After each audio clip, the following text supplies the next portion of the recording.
Hi, my name is Leah and I'm a librarian at the Fayetteville Public Library. And in this video, I'm going to discuss the basic components of a resume and how to make your resume stand out. And this video is part of the library's Get Hired series. So if you're interested in more videos on this topic, you can visit the Fayetteville Public Library YouTube page. And I also wanted to mention before we get started that the material I'll be sharing today is based on a lynda.com video series about writing a resume. And lynda.com is a really great, rich resource that is totally free to use with your Fayetteville Public Library card. So if you're looking for some more information, check it out. All right, let's get started. So here are the basic components of a resume that we're going to be talking about today. The objective, the summary of qualifications, your experience, education, organizations and volunteer experience, and technical or computer skills. All right, starting with objective. You don't always have to have an objective. It is effective to have an objective in certain cases though, and an effective objective is very valuable. Objectives work best for those people who are changing careers or who are early in their career, because it can help the reader understand why you are applying. And an impactful objective keeps the recruiter reading.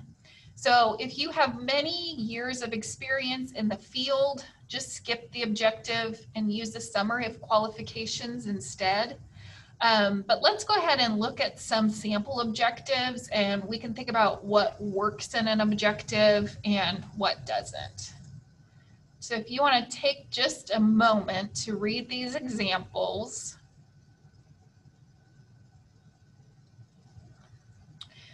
So example 1 is the traditional understanding of the objective because it defines the role, the job that you're applying for, and adds a few notes about your skills. Example 2 is a pretty weak objective because it doesn't really focus the reader and tell them why you applied for the job. This type of information belongs in the summary of qualifications, which we'll talk about a little bit later. And the ending of that sentence really reveals that the person does not understand what the objective section is for. The objective is to say why you are applying for that job, not what you want to achieve if you get the job. It's also a little bit difficult to read with all of those acronyms. And then moving on to sample number 3, let's take a look at this one. This one is an example of a strong objective. It's a little bit stronger than example number 1 and much better than example number 2. The things that are good about this one are that it starts with the information that it might be a little bit more applicable to the summary of qualifications, but it does provide the reader with parameters for what this person is seeking. It mentions the things that they want the reader to focus on, which here is advanced skills, training, and experience. And it also tells the reader that they are seeking a management role. So that can help prevent the writer from being called in for opportunities where they won't have the ability to manage. So it's very specific in what job they're looking for. So your summary of qualifications, which can also be called a summary of skills or professional summary, is the place on your resume to highlight the skills that are relevant for the job you're applying for. You have a few options of formatting. You can have a bulleted list, you can have a comma, and you'll want to, a column, And you'll want to make that formatting choice based on how many skills or qualifications you need to include. And you'll want to keep your formatting consistent throughout. So for example, if you wanted to add the following things to your summary of qualifications: outplacement specialist, career strategist, interview expert, and resume writer to your resume, those are all 2-word phrases. It would be really out of place to add 12 years of experience, including financial services recruiting within a top tech company. So you might want to choose something that fits more with the rest of your formatting instead, like expert tech recruiter or tech recruiting specialist. That'll just help everything fit better together in that summary of qualifications section. So to get these keywords that you're looking for, you'll want to search through the job description for the job that you are applying for. And within your summary of qualifications, you want to go through the list and address each of the items that are in the job description on your resume. You don't want to leave any doubt in the minds of the people that are reading your resume and considering you for the job that you meet all of the qualifications that that job is asking for. But you don't have to stop there. You can also look at job descriptions for similar jobs, especially similar jobs at different companies. And this can also help you discover additional skills that you have that aren't included on that original job description, and also skills that you don't really think would be essential to the job, but it might help you stand out to mention, hey, this wasn't in the job description, but I've included in my summary of qualifications, just pointing out that I have even more skills and talents than you are asking for in your job description. And this is also a great place to add an aspirational quality. So one example is if you want to be a project lead and you know that it requires project management skills and you took a project management course, you can include it even if it might not be required for the role. It shows that you have some advanced skills and that you're striving for improvement. And that is something that hiring managers love to see.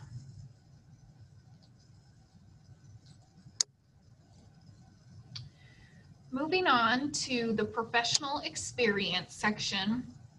So for most people, the professional experience section is going to make up the bulk of your resume.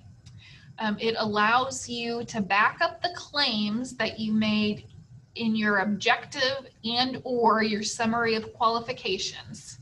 And you need to make sure to hit each of those previously mentioned points. So everything that you've listed in your objective or your summary of qualifications, you need to hit on again in your professional experience and back up that you have those skills.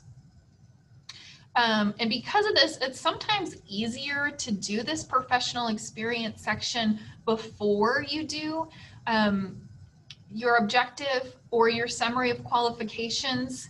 Even though this is usually going to come later on the page, it can help you get your ideas organized since this is a little bit more of a concrete list of facts. It can be easier to write this first and then go back and write your objective or your summary of qualifications later.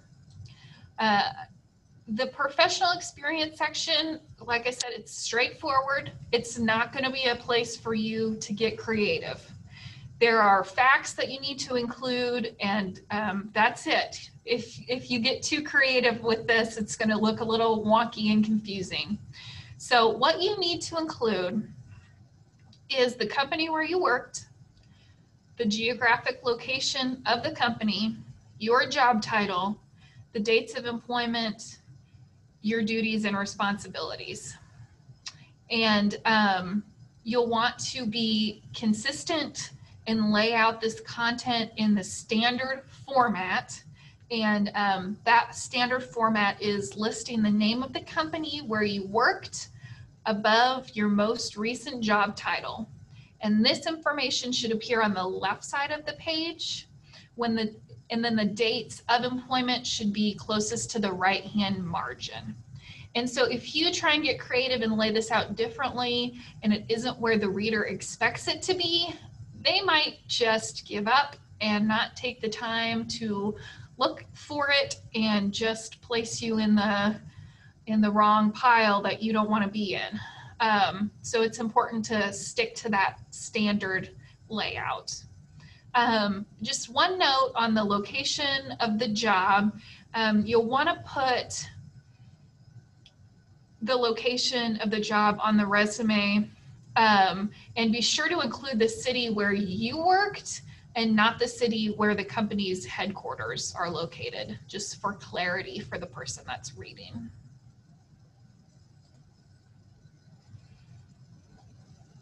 All right, so professional experience, continuing on. Once you have all the basic facts and information, the next thing you're going to put in is your responsibilities. If you cannot come up with more than 2 relevant job functions, that is not going to look good, and you're going to have a hard time being prepared to talk about that particular job if you get to the interview phase. So to avoid this, take some time to just really assess the job responsibilities that you have or that you had in a previous job. You might find that you have done a lot more than you've given yourself credit for. But if you really are having a difficult time, ask a coworker or a friend who knows you well, and they might have some suggestions on how to describe what you did at that job. A potential employer wants to see that you have a record of success. So anytime you can use numbers, that's a good idea. Sales is a really easy place to do this, and the person reading your resume would love to see that you've increased sales by X amount, but the numbers and measurements apply to lots of other job functions too. So another example, you might say that you've trained X number of people, you've improved efficiency by X%, or decreased spending on supplies by X% year over year. Those are all good numbers to include as well.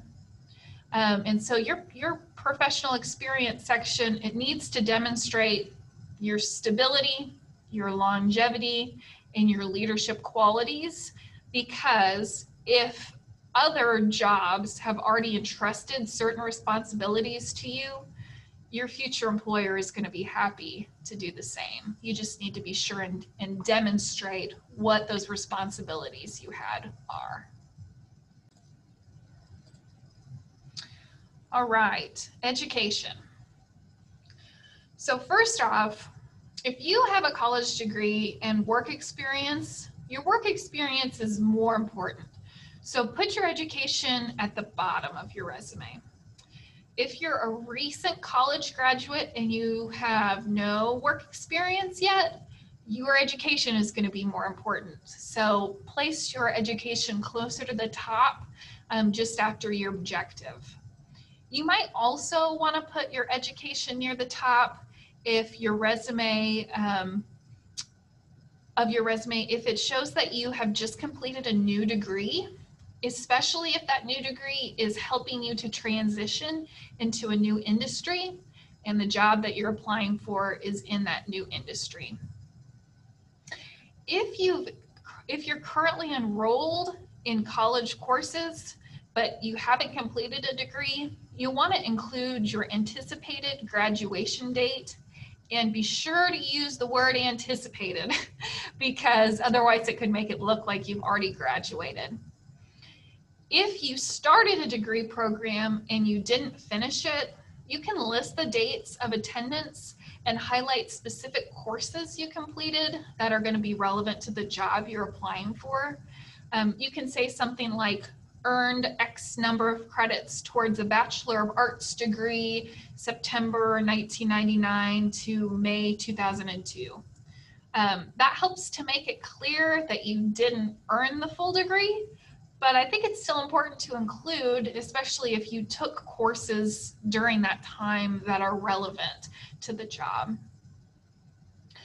If you don't have much or any work experience, you want to be sure to include your graduation date. But if you have been out of school for a long time, it's okay to leave the graduation date off.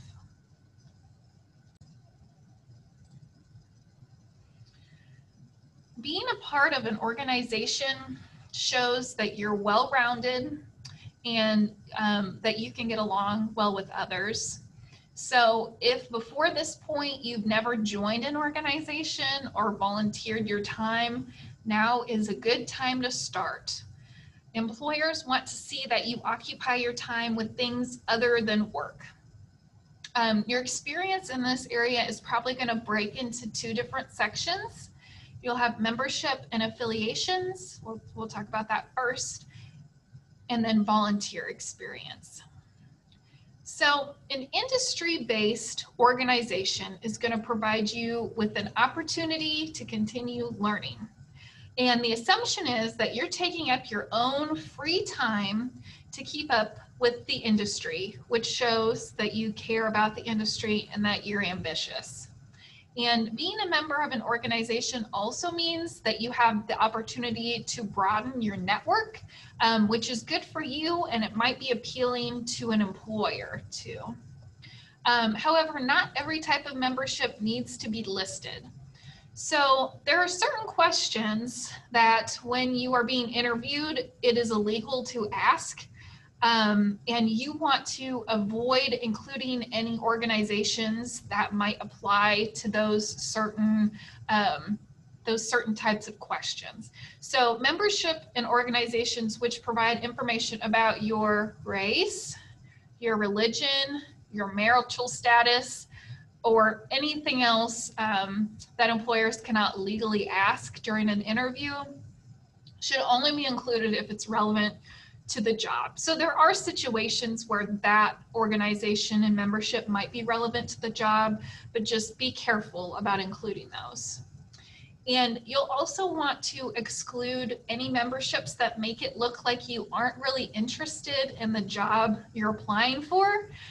This one's a little tricky, but the example that I have is if you are a member of an executive level organization, but the job you're applying for is a more junior position, this might indicate that you don't really want to stay in that junior position for very long because you have higher aspirations. So you might want to leave that off because it could give the employer the impression that you aren't going to stay in that job for very long, and that doesn't usually make someone want to hire you. You should also refrain from listing anything that's purely social, anything that's political, or religious affiliations, unless you're applying at a company that would value these. And if you have questions, if you are questioning whether or not you should include it, just leave it off. Industry-based organizations are the best organizations to list. And if you haven't found an industry group to join yet, you should seek them out now. It's a really good thing to include on your resume. And one that is a very easy one to join is if you look into the Alumni Association. That's a great one to list. Moving on to volunteer experience, this is going to be distinct from organizations. So whereas organizations are usually, you've paid your dues, you maybe go to a meeting once a month, participate in an event, something like that. Volunteer experience is going to be work that you've done just without being paid, work that you've done on a volunteer basis. So one easy way, if you're having trouble distinguishing if it was an organization or volunteer experience, is if you had a title. there's a high likelihood that your experience fits into the volunteer category. So if you were the treasurer or the membership chair or the fundraising captain or the secretary or an advisory board member, something like that, they're all going to go here under this volunteer experience. And this section should demonstrate your ability to utilize additional skill sets. So it's real work that you were not compensated for. And volunteer work can demonstrate managerial skills, planning skills, sales and fundraising skills, negotiating skills, accounting, marketing, people skills, all sorts of great things. So providing volunteer work in this section isn't about being recognized and patted on the back for volunteering your time. It's about showing your versatility. And if you have volunteer work to show already, that's great. If you don't, now is a great time to get started. There is an organization out there that needs your help and would be happy to utilize your experience. So technical or computer skills are extremely important to include if they are relevant to the type of job you're applying for. So some examples of these jobs are administrative, operations, and technical. So for example, if you are an administrative support person, you know how important it is to know specific word processing software, photo editing software, and operating systems. And so when you're looking for the right person, hiring managers are going to look for these skills on a resume. So be sure to include them for these types of jobs. The more you know, the more valuable you are. So you want to be sure to put them on your resume. And don't forget, rather than using acronyms all the time, it's important to spell things out, because sometimes a non-technical recruiter is going to be the one looking at your resume and they might not be aware of all the acronyms. This section is different from the summary of qualifications section, because with the summary of qualifications, it's there to tell the reader what makes you stand out. The technical skills section lists all of your computer or tech skills, so you might not want to add Excel expert in your summary of qualifications if it's not required for the job, but you would list it as a skill you possess to show that you have versatility. And it might be difficult to remember all of the various software programs that you've used over the years to include, but if you think back to the responsibilities you had on that particular job and try and remember how you completed those tasks, it'll be easy to remember and put on your resume. Okay, so now that we've talked about each of the basic resume components, let's talk about how to customize them. It's very important to always double check your contact information. So for your address, you don't need to put your full home address. Just use your city and state. I don't think this probably happens very often, but it is possible you could be bypassed for the perception that your commute would be too long. So city and state is plenty of information. Be sure that your voicemail message is professional and appropriate. You don't want to have any jokes in there. And you'll want to be sure to clear the messages frequently too. If you have a potential employer call you and want to give you an interview, but they get the mailbox full message and they can't leave a message, the likelihood that they're going to try you again is very low. You also don't want that future employer to get this person has a voicemail box that has not been set up yet. Goodbye.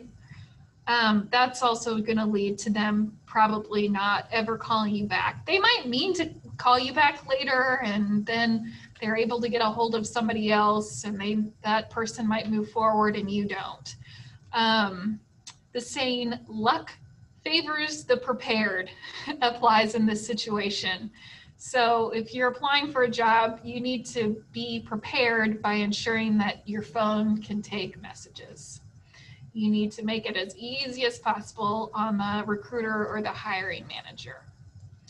All right, so your email address is another thing that's really easy to overlook, but make sure that you have spelled it correctly. Double check, double check, triple check. You might also want to disable any hyperlinks to make it easier to read. If you're on Word, it's really easy to disable hyperlinks. You just do a right click and click on disable hyperlinks. Then it's not going to be blue. It'll be black like everything else on your resume, and you should be able to see easier if you have made a typo. If an employer sends you an email and it doesn't go through, they're probably not going to look for another way to reach out to you. That'll be the end of the road. So you want to make sure that that is correct. You want to use an email address that is professional. And typically those are close to your name. So if you need to use a middle initial or a period or an underscore or a hyphen to get the email address that you want, do that. If you have a number in your email, don't use the year of your birth if you don't want people to know how old you are. And you also want to keep any references to controversial topics out of your email address. So again, the best option is to just have your name, or as close to your name as you can get. You also don't want to use an email address that makes you appear dated and out of touch. And I'm sorry to say that AOL and Hotmail are not the most popular email accounts right now. So if you have an AOL or a Hotmail account, you may consider setting up a new account. You may choose to add a website or a LinkedIn profile or even a link to an online resume if it's just as good or even better than what is on your resume. Before you put in those outside links, you want to make sure it's worth the reader's time to navigate to that external material. So think carefully about whether it warrants the reader taking additional time to review. It's pretty unlikely that the reader of your resume is going to spend very much time looking at your resume if you don't include information that grabs their attention in the professional experience. So you need to be sure that the professional experience section is easy to read, easy to scan, and easy to identify the features that the reader cares about. You'll want to show that your experience demonstrates your ability to do the job you're applying for. It's as simple as that. And keywords and phrases should be used throughout your professional experience section. Be sure to list things in order of importance. This is something that I learned early on.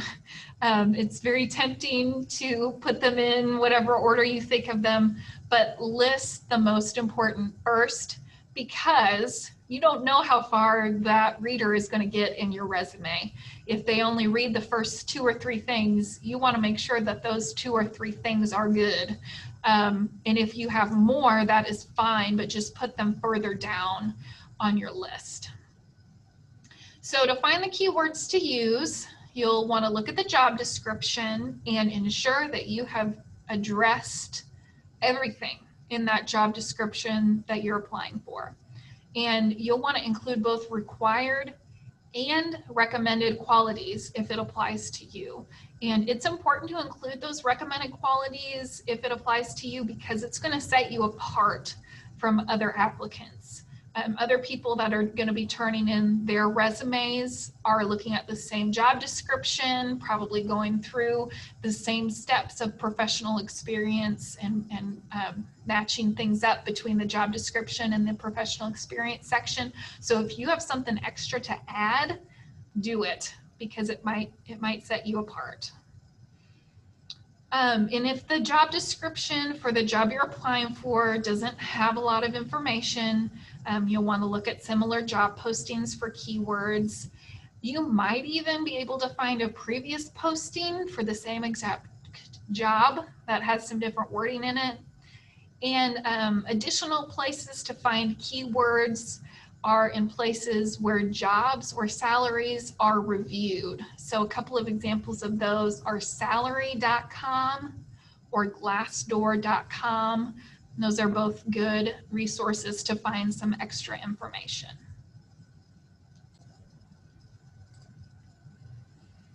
All right, education.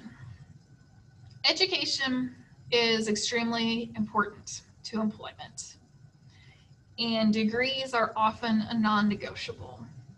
So think very carefully about what to include. Recruiters are going to assume that you have some sort of education past high school, unless it says otherwise on your resume, even if that's just an associate's degree. So you don't need to include your high school education on your resume. If you have not included an education section on your resume, it's going to be assumed that you earned a high school diploma, but then didn't earn any further degrees. If you're currently in school, the best way to show this is to include your anticipated graduation date.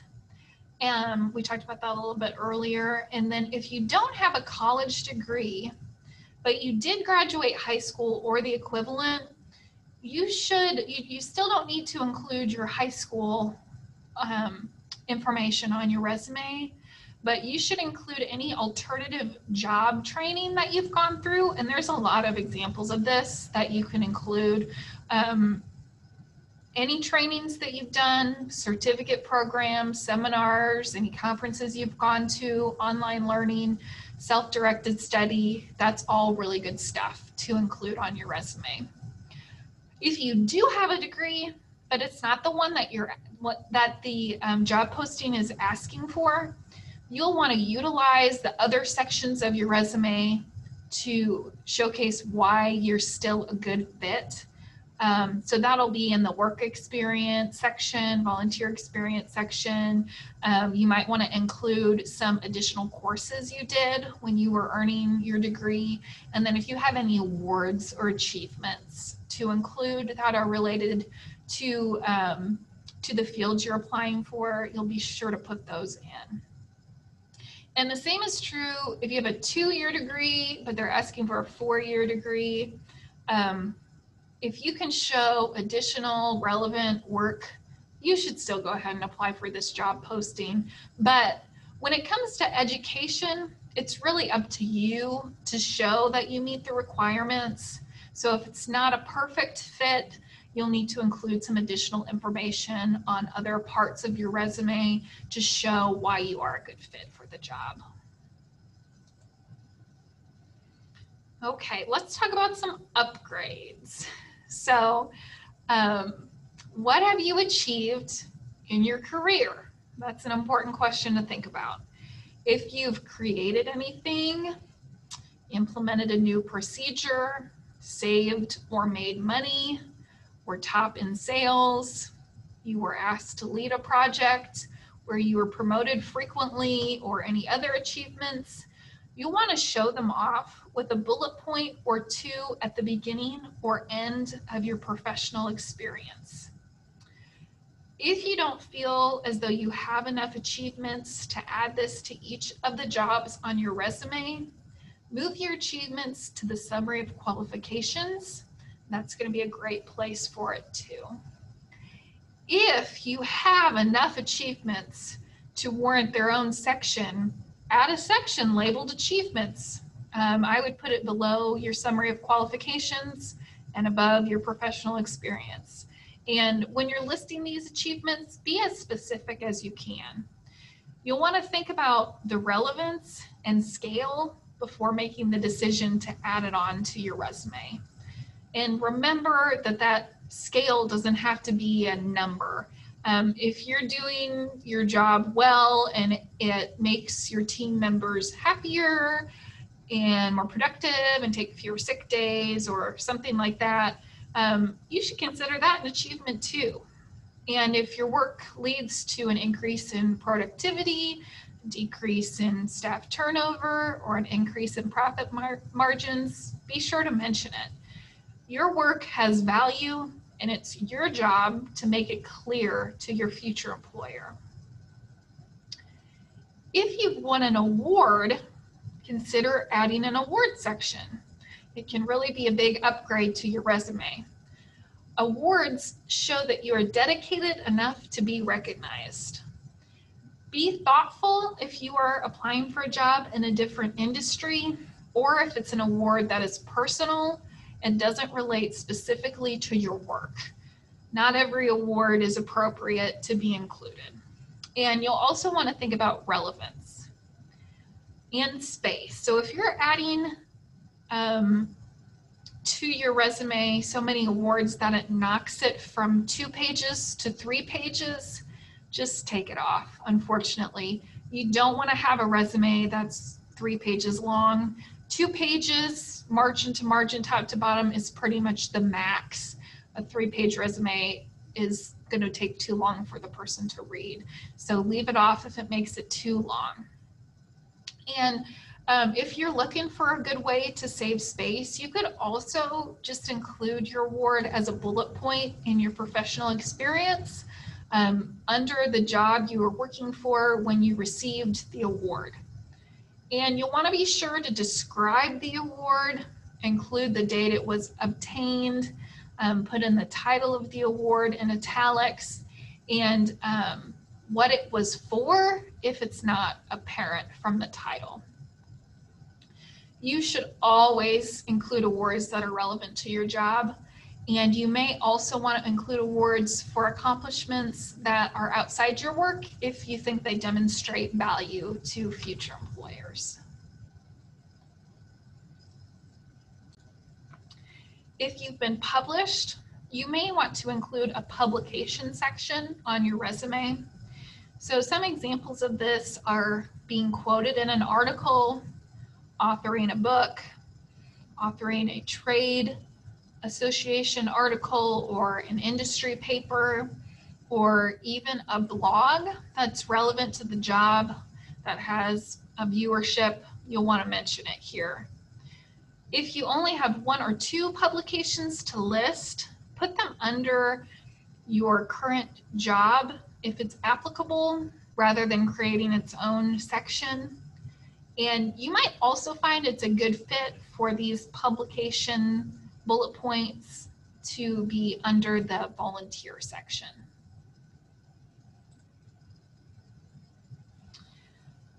Lastly, your format matters. A lot of companies use an online system for processing resumes, which works best with standard resume formats, and it does not work well with shaded areas and certain layouts. So colors, oddly shaped bullets, and a strange font may stop the software from picking up keywords. Do not take any chances with this. Recruiters expect information to appear in a standard format and a relatively standard area of the resume. Your resume should begin at the top of the page with your name, city, state, an email address, a phone number, and possibly a URL. And then next you'll want to include your objective, if you're using your objective, followed by a summary of qualifications, and then education if you're a recent graduate, or professional experience if you're not, should go next.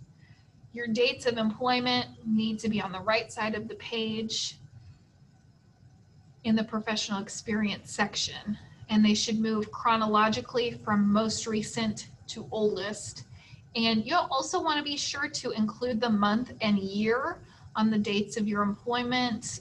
Employers like to see the month because it shows that you're not trying to hide any gaps. So just for the format, you'll want to make sure it doesn't need to be too jazzy. It's good to stick to a standard format, standard colors, standard font, because you really don't want to risk having your keywords or anything about you left off. And that's all the information that I had to share with you today. So if you have any questions, Fayetteville Public Library librarians are here to help. You can call us at the reference desk. The number there is 479-856-7250, or you can email us at questions@baylib.org. You can also set up a consultation with the librarian at baylib.org/book. And we are glad to help you find resources on resume writing. We have a whole bunch. We have books, we have ebooks, online classes, all sorts of things. We'd be glad to walk you through those. And we'd also be glad to look at your resume with you and help you get it into a good format.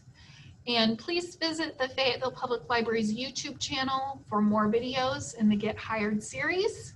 Good luck, and thank you so much for watching today.